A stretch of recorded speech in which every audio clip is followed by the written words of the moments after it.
Hey everyone, Matt Pisarcik from RazorEmporium.com. Today, to continue our Razor Archive series, moving down the road to the Gillette Tech Razor. Now this is probably one of the most famous and common razors you're ever going to find out there. And it was a razor that lasted for decades and decades. This kind of replaced the ball end razor that Gillette had in the teens and 20s and even early 30s. It was kind of their budget model. And this soon became the budget offering from Gillette, being sold as cheap as 39 or 69 cents. I mean, this was very, very cost-effective razor to get into. So three-piece design comes apart into cap, guard, and handle. Today, the threading used on this style of razor is still used today, so you can easily use a tech head with a modern stainless steel handle. Now, why move to tech? What was the whole thing about? The entire reason of moving to the tech was to make an easier part for Gillette to produce. So if you look at this solid bar, that was the tech design, was a solid guard.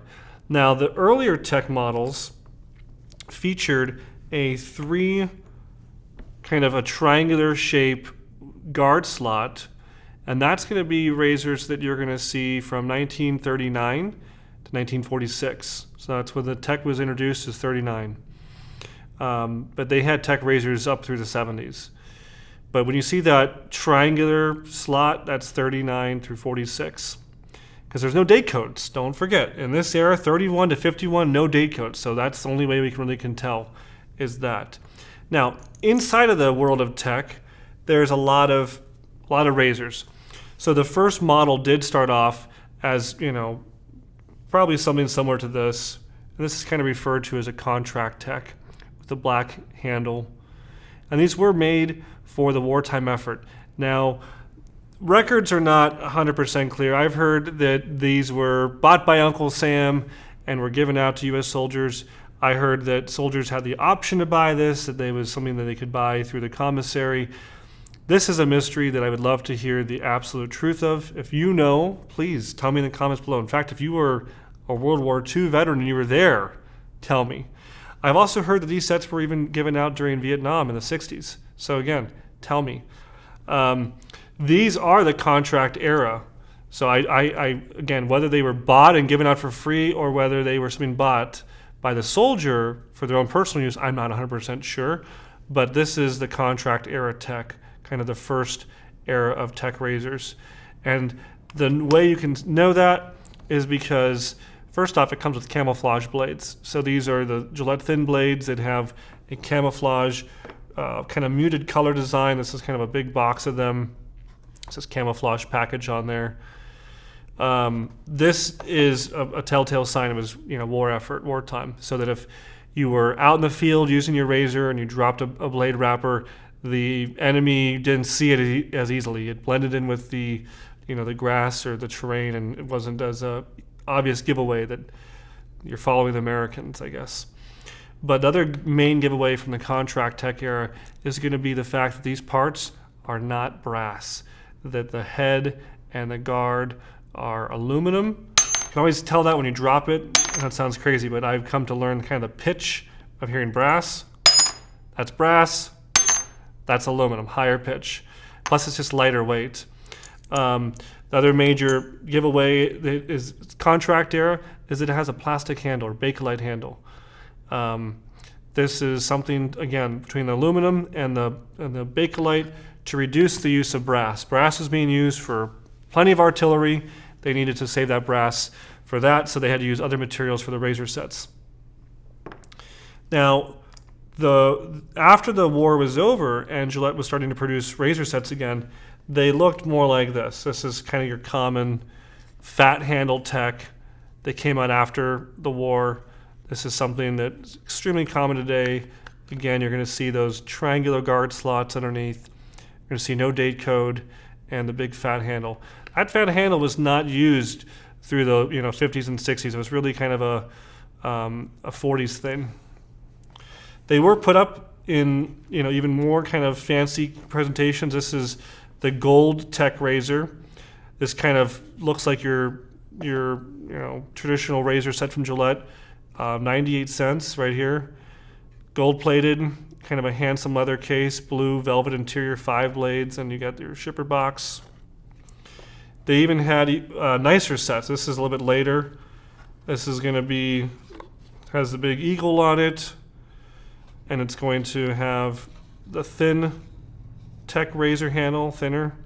Now let's see if this one has a date code on it. I think, yeah, still no date code, so this is going to be in that 46 through 51 era, so right on the tail end of World War II.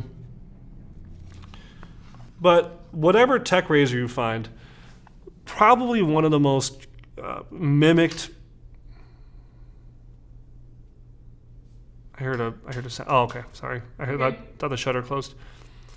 But whatever tech razor you come across, I would say it's probably one of the most mimicked guards ever designed.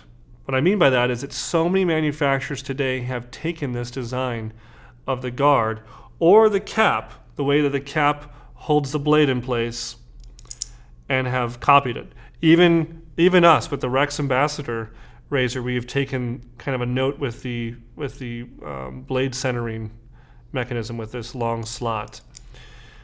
Feather today, the Feather ASD2 is almost an identical copy of this. A lot of the above the tie razors have kind of taken notes from the tech razors. Icon, many others have taken notes from the geometry on these razor sets. They are very in the middle of the road razor in terms of aggression. They're like the Goldilocks. They're not too aggressive, not too mild. They're right there in the nice middle point. And that's where Gillette was. You know, I get asked the question all the time, what's the most aggressive Gillette razor? What's the most mild Gillette razor? And I always tell people, there's a few examples of when Gillette called out, this is an aggressive razor and this is a mild razor. Most of the time, Gillette was going for the bell curve. They were going for the healthy, meaty area where all guys could find a razor and enjoy it. They weren't going for aggressive or mild necessarily. Now, in terms of rarity, one being, this is something you'll find every time you go out to a thrift store, and 5, this belongs to a museum. This is definitely a great example of one. The razor itself, if you find a Gillette Tech razor, congrats, you got a solid made razor, but it's nothing to write home about. It's nothing rare. Now, if we get into some of these other sets here, and we involve contract set or presentation case or boxes or whatever, this one has even the original little piece of paper down here that still says, remove this before shaving. You can bump up a few points. Maybe you're going to get up to 1.5, 2, 2.5. Still not even that rare. I love having these in my collection. I love looking at them. They're obviously a great piece of the Gillette history, but they're not rare at all. Again, the razor series of Tech went from 39 through early 70s. I don't have the exact end date on them, but very, very common razor. Very a staple of Gillette's history. And again, getting you to buy the blades. You'd buy the 98-cent razor, and you're going to be back to buy blades with it, and you're now a Gillette customer. So they didn't care if you bought the $1 model, the $4 model, or the $10 model, whatever. You're buying blades. That was always the name of the game.